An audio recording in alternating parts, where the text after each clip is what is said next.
마약의 실체를 모르고 접근하는 경우가 좀 있다고 그래요.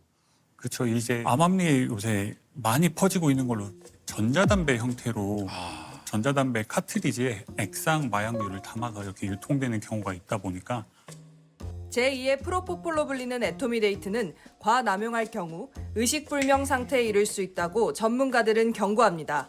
친구들 사이에서 또래 집단 사이에서 기분 좋아지는 담배다 아니면은 살 빠지는 약이다 집중력을 향상시켜주는 약이다 이런 식으로 이제 처방받지 않은 향정신성 의약품을 투약하기 시작하다가 점점 이제 중독이 되는 네, 거죠. 마약류에 손대고 신종 마약까지 이제 가는 거죠. 제가 소개해드리겠습니다. 국내 마약 투약 추정 인구가 65만 명, 일상을 파고든 마약을 쫓는 손희민 경감님이십니다. 아유, 안녕하십니까. 반갑습니다. 소개를 직접 좀 해주시죠. 저는 용산경찰서에서 마약범죄 수사팀장으로 근무하고 있는 손희민 경감이라고 합니다. 아, 반갑습니다. 아니, 제가 좀 앞서 소개를 하면서 놀랐습니다. 이게 65만이요? 수치가 굉장히 높게 나왔는데요. 와. 현직에 있으면서도 심각성이 상당하다라고 느낀 계기가 몇 가지가 있는데 최근에 네. 사람들이 돌아다니는 강남 한복판에서 네. 이제 주사기로 프로포폴을 투약을 하고 쓰러지신 사례가 뉴스 봤어요. 네네네. 서울 지하철 신논현역 출구 앞에서 여성이 약에 취한 채 길 한복판에 누워있다는 112 신고가 접수됐습니다. 주사기를 꺼내 프로포폴을 투약했다는 목격자의 진술도 있었습니다. 중앙선을 넘어서 보시는 것처럼 반대편 도로로 돌진하더니 연석을 들이받고 멈춥니다. 말 그대로 이게 지금 과거에 뭐 우리나라가 이제 마약 총정국이다 뭐 이런 지위를 뭐 이런 건 좀 오래됐고 맞습니다. 이제 그 굉장히 좀 심각한 경고음이 좀 그 곳곳에서 들리고 있는데 특히 더 심각한 게 이제 2030, 20대, 30대 이 젊은 층에서 이제 마약을 이제 투약하는 경우가 굉장히 좀 많다고요. 네, 마약범죄의 저연령화는 뚜렷한 추세인데요. 네. 작년 기준으로 봤을 때는 전체 마약 사범 중에 59.4% 정도가 2030이고 어. 이대로 계속 가다가는 그 미국의 필라델피아 거리에 있는 그 맞아요, 좀비들처럼 서 있는 그 좀비랜드의 광경이 우리나라에서도 펼쳐질 수 있지 않을까 많이 걱정이 되는 상황입니다. 이게 이제 갑자기 어디가 이렇게 뭐 뚫린 것도 아니고 이렇게 우리나라에서 마약이 이렇게까지 좀 빈번해지고 일상화된 이유가 좀 있을까요? 여러 가지 요인이 복합적인 것 같은데요. 무엇보다도 이제 마약류의 단가가 좀 많이 내려가지 않았나. 단가도 내려갔습니까? 네. 그 예를 들어서 필로폰 같은 경우에는 1회 투약분을 구매하려면 한 2에서 3만 원 정도. 어떤 분들은 이제 마약류가 피자 한 판 값이다라고 말씀하시는 분들도 계시더라고요. 그만큼 이제 심리적 장벽도 많이 낮아지고 접근성도 좋아지고 가격도 떨어지니까 많이 접근할 수밖에 없는 환경이 만들어진 것 같습니다.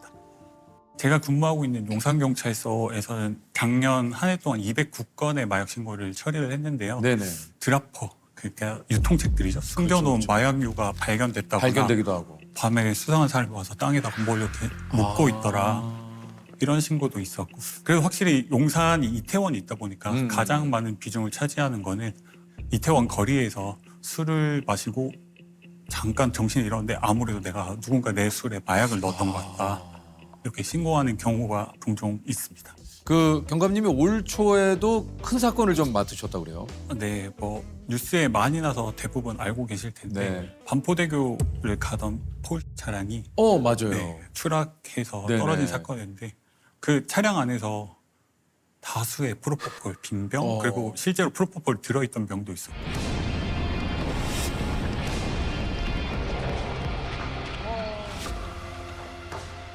사고 현장에선 다량의 프로포폴을 비롯해 마취용 약물과 일회용 주사기 등이 발견됐습니다. 긴급 체포를 제가 직접 했는데 나중에 말을 하는 걸 들어보면 어떻게 기억을 하냐. 나 차에서 프로포폴 맞았던 것까지 기억나고 그 뒤로는 기억이 없다. 정신을 차려보니 떨어져 있었다. 이렇게 말을 하더라고요. 피의자 같은 경우는 1월 달 기록을 보면 이틀을 빼고는 매일 프로포폴을 맞더라고요. 포르쉐 운전자한테 마약류를 제공했던 병원을 계속 수사를 하다 보니 되게 많은 환자들이 반복적으로 되게 짧은 주기로 그 병원을 방문하고 있었더라고요. 마약류 처방 이력을 쭉 살펴봤더니 심각한 경우에는 8개월 동안 200회가 넘는 마약류를 처방받기도 하고 하루에 3-4 군데, 많을 때는 5군데까지 병원을 돌아다니면서 프로포폴 맞고 다니는 환자도 있더라고요. 공통적으로 방문하는 병원 리스트들이 있어요. 지금도 그런 병원들 위주로 해서 집중적으로 수사하고 있습니다. 10대들 중에도 이게 이제 10대의 마약 문제도 이제 굉장히 좀 심각하기도 한데 마약의 실체를 모르고 접근하는 경우가 좀 있다고 그래요. 그렇죠. 이제 암암리에 요새 많이 퍼지고 있는 걸로 전자담배 형태로 전자담배 카트리지에 액상 마약류를 담아서 이렇게 유통되는 경우가 있다 보니까 제2의 프로포폴로 불리는 에토미데이트는 과남용할 경우 의식불명 상태에 이를 수 있다고 전문가들은 경고합니다.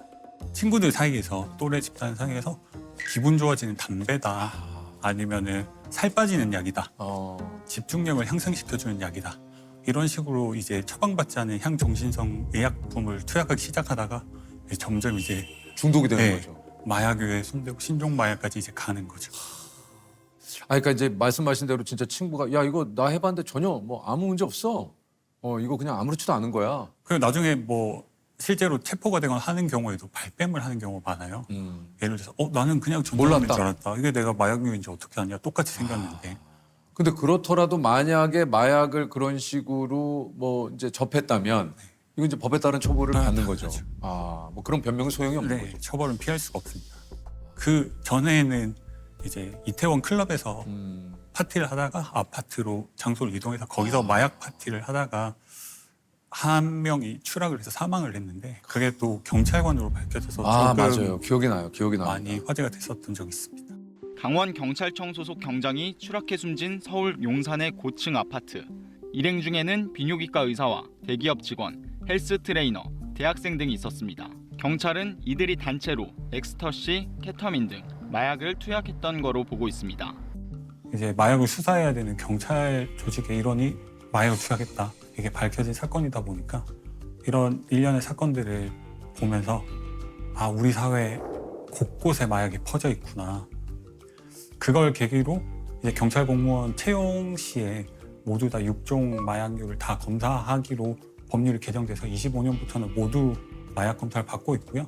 올해부터는 이제 모든 공무원으로 확대돼서 전체 공무원이 채용 시에 마약 검사를 필수적으로 받게 돼 있습니다.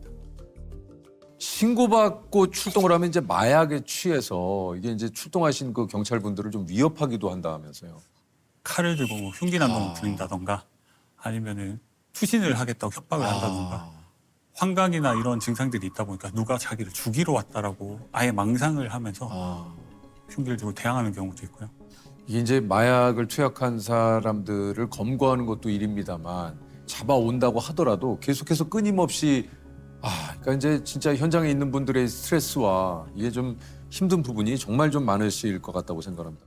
아무래도 마약류 사범에 대한 처벌이 좀 더 강화될 필요가 있지 않나. 저희 재범인 피의자를 구속해서 송치했는데도 4개월 있다 또 나와서 연락이 온다던가 좀 격리를 오래 시켜서 최소한 중독 치료를 완료를 하고 나올 수 있는 시스템이 갖춰지면 좀 더 좋지 않을까. 자기가 체포당할 거를 예상을 했는지 대형 로펌을 선임해서 변호사를 대동하고 자진 출석한 피의자가 있었는데요. 저희 경찰서 와서 조사를 받고 채 한 달이 지나지 않아서 또 필로폰을 투약하고 흉기를 들고 난동을 부리다가 체포되기도 했었습니다. 당연히 자기가 지금 중하게 처벌받을 게 예상되는데도 불구하고 그 충동을 이기지 못해서 계속해서 이제 투약을 하는 거죠. 중독이라는 건 처음부터 내가 중독이 되겠다라고 생각하고 시작하는 경우는 없거든요. 자기 의지로 끊는 게 정말 쉽지 않거든요. 그래서 애초에 호기심조차 갖지 않는 게 좋다고 생각합니다.